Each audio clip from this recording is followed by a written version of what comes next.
Hello everyone, welcome. In this video, I'll show you a simple guide on how to use a manual milk pump. First, make sure your hands are washed and the pump is clean and assembled properly. Place the breast shield comfortably over your breast, ensuring there's a good seal. Next, start by gently squeezing the handle in a steady rhythm. Begin slowly, then continue at a pace that feels comfortable and natural for you. As milk begins to flow, you can adjust the speed and pressure as needed. When you're finished, carefully remove the pump, store the milk in a clean container, and wash whole parts of the pump thoroughly. Do I think she made some mistakes along the way? I do. She made quite a few mistakes along the way. I mean, it makes me super emotional, so I apologize.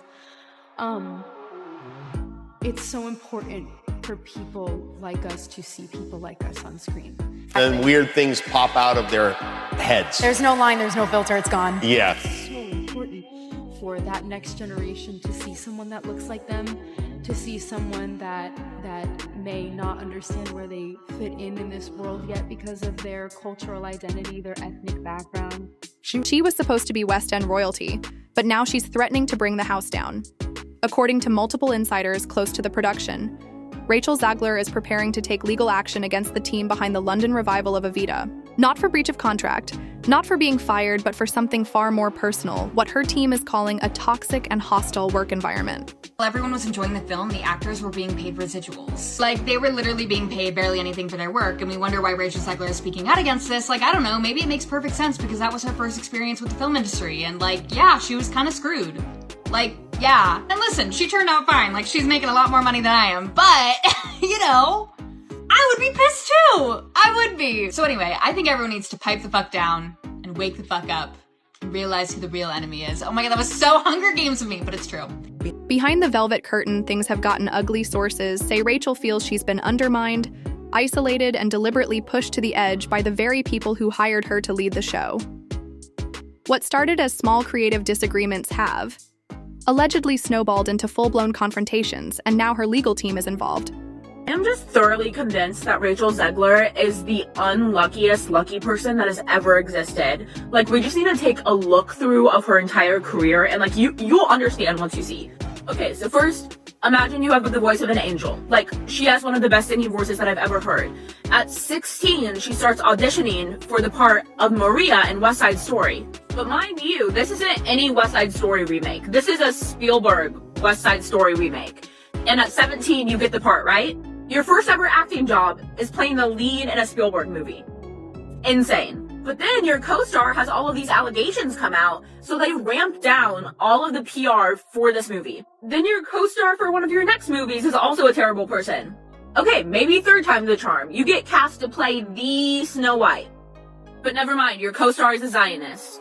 Literally pray for her. One insider claims that Rachel's lawyer sent a formal letter to the Evita producers late last week, demanding a renegotiation of her contract and compensation for what they described as emotional distress and reputational sabotage.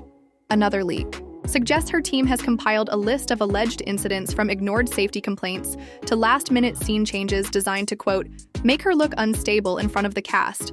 But here's where it gets even more intense. Yeah, and she's the same lovely soul who just put out a message wishing Trump supporters that they never know peace. So we have an epidemic on our hands of out-of-touch actresses and celebrities. I mean, why accept a role if you clearly despise it of a beloved classic? Maybe don't take that role then. Multiple sources say the core of Rachel's case centers around a claim that she's being targeted because she's a woman who speaks her mind. Her representatives are reportedly calling it a case of deep-seated gender bias within one of Theater's most respected institutions. And if these allegations sound explosive, just wait. Because one of the producers has allegedly been caught telling a colleague that hiring Rachel was a risk, we probably shouldn't have taken that comment, now circulating among cast and crew is being treated by Rachel's team as evidence of a pre-existing bias, a setup, a trap. Now the legal clock is ticking, and while Rachel hasn't officially pulled out of Evita, yet the damage may already be done. This girl doesn't really help the movie. The more she speaks, the less people want to watch it. And users in the comment didn't hold back. She's paid for a movie nobody asked for and still nobody wants. Yep. And another one, bro, she just blew up. Can she chill? She's been in 3 movies. Exactly. But this is just the beginning, because the moment her lawyers got involved, the entire West End started paying attention. And what happens next could change everything. Same girl, and it's actually hilarious. Like, her comments tell me that I'm not fit to play princesses. Then why have I played 2? I have another callback for the West Side movie in early June. I'll let you guys know how that goes. And otherwise, I'm just balling. I'm just living my best life. It wasn't just one argument. It was a slow build one that finally snapped in front of nearly a dozen cast and crew members. According to backstage sources, the breaking point came during a full cast staging rehearsal earlier this month. Rachel, who had reportedly been frustrated with repeated changes to her blocking and choreography, confronted the assistant director in front of the ensemble. Witnesses say her voice was calm at first, but quickly escalated into what one crew member called a full-on showdown. Yes. It's all Rachel Zegler and her behavior. And if it was just one comment, it probably would have been forgotten by now. But it was comment after comment, and it was pissing off everybody, pissing off all of America. And it became such a disaster that they had to shut her up, which was the smartest move they made. But the onus is all on her. Sure, it feels like every aspect of this just seems to breed controversy. And yeah, that's just another aspect of it. By all accounts, they do not get on particularly well. She allegedly accused the team of deliberately setting her up to fail, claiming key directions were withheld until the last minute. At one point, she reportedly said, "You keep moving the goalposts, and I'm done pretending this is normal." But the real shock came minutes later, midway through the scene, after another abrupt change to her staging was announced. Rachel stopped singing, midline turned to the production team, and walked off stage, leaving the cast in stunned silence. According to a member of the crew, she didn't come back for the rest of the day. Fucking great. Okay? It's fucking great. I'm honored. I don't know why I sound so angry right now. I'm honored. Am I a psychopath? No, I've been getting a lot of questions about, like, how do I feel? I feel amazing. We start kind of soon, and I'm just like... By that evening, murmurs were already flying. Word spread that Rachel had called an emergency meeting with her team. Less than 48 hours later, legal representation was reportedly brought in. The producers, caught completely off guard, were said to be furious and blindsided. One internal email leaked anonymously allegedly described Rachel's actions as irresponsible and disruptive, while another warned that her behavior was becoming unmanageable. But Rachel's camp tells a different story. What you see with Zegler is really just a pretty common Gen Z mentality and approach to work. She believes that she should be able to express herself and speak her truth or whatever nonsense, regardless of the consequences to everybody else. In reality, you have a job. You're getting paid to do this job. You signed on the dotted line. You took on the role. And that job comes with certain basic responsibilities. And one of the most basic is the responsibility to control yourself and comport yourself a certain way publicly so that you don't harm the project, thereby harm all the hundreds of other people who are working on it. They claim she's been raising concerns for weeks, including overwork, lack of support, and being unfairly singled out. Whenever scenes didn't go smoothly, her team reportedly documented dozens of interactions they felt crossed the line and say they've been preparing for this moment long before the walkout ever happened.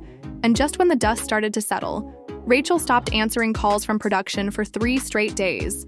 No one knew if she was coming back, but they were about to find out that she wasn't just taking a break, she was preparing for a battle.